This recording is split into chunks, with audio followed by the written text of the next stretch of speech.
J.P. Morgan Industrials Conference continues in New York City today with more heavy hitters.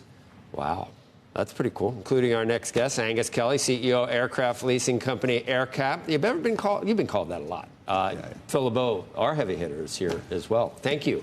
You're in studio. That's cool. Yeah, and it's great to have him here because I want to get your perspective on two things. Let's start first off with, we heard from a lot of airline CEOs yesterday, the U.S. airlines, and they're worried a little bit about what we're in a sort of a rough patch in terms of the first quarter. Nobody's bringing down their guidance for the full year. When you talk with airline CEOs, how worried are they about demand, whether it's here in the United States or globally?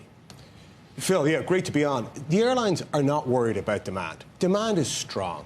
This is not like airline recessions of the past, where we have two seats chasing one passenger and you see fare sale now on, which is the worst thing an equity investor in an airline can see. So demand is strong. Yeah, there's a bit of a soft patch now. A lot of that is driven, of course, by what's happened on the cost of labor throughout the airlines, led by pilot increases. Yep. But no, I'd be pretty bullish around the world, and we still move an aircraft every 24 hours somewhere in the world, and we see strong demand. So that's the one topic that's out there, and I think people can say, okay, we can see through that. The other question is tariffs and what might happen. You buy dozens of aircraft from Boeing. Also, you buy dozens of aircraft from Airbus. And there's a lot of questions about what happens if these 25% tariffs truly stick, whether it's just with aluminum and steel, but with other things as well. What's your perspective in terms of the impact this could have in terms of demand for Boeing?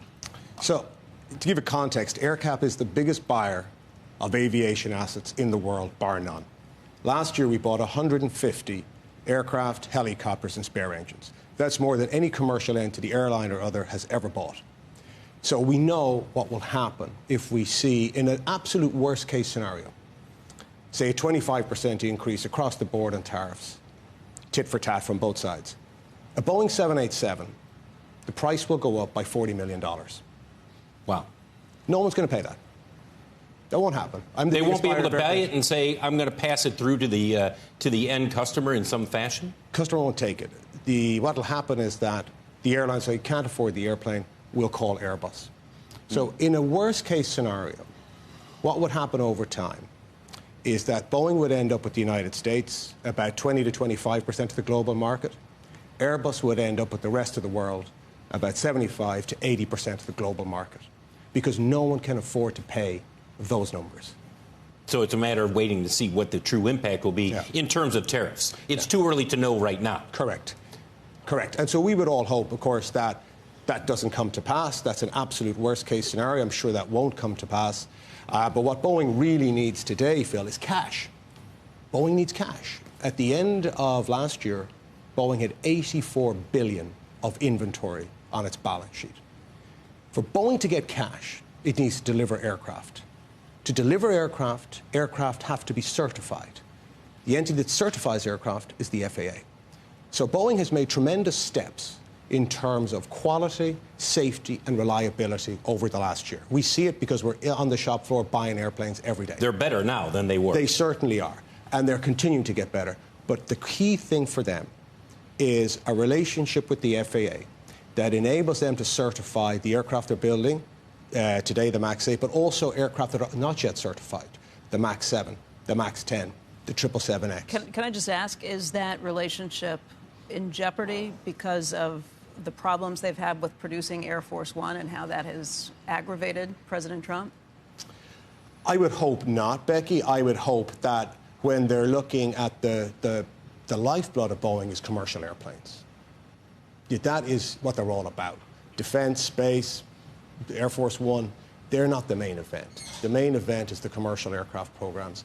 And if they don't get a working relationship with the FAA to deliver aircraft and certify their new aircraft types, you will be handing more and more of the market over to Airbus. It just seems like that would require a lot of government relations, and that's been something that Boeing has struggled with recently. Look, all I can say is the biggest buyer of assets in the world is that we have seen a marked improvement in the quality of the product, the reliability of the product, and the safety of the product. And that's what they've been asked to do, and that's all they can That's saying something, too, because I have never thought deep down that a Boeing aircraft is any of the things the opposite of any of the things you just said. I mean, and how do you think that relates to Airbus? Do you think they have better quality? I mean, given that you just no, I don't. I mean, both of these companies help build the world. These companies, both of them, I would have no hesitation whatsoever, and never had any hesitation on getting on a Boeing airplane. But you're saying you think the quality is better today than it was over the last 2 years? The manufacturing process has definitely got better.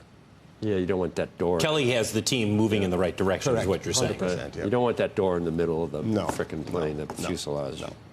Oh, it wasn't a door. What was it? It was a plug. The door plug. Door plug. Yeah.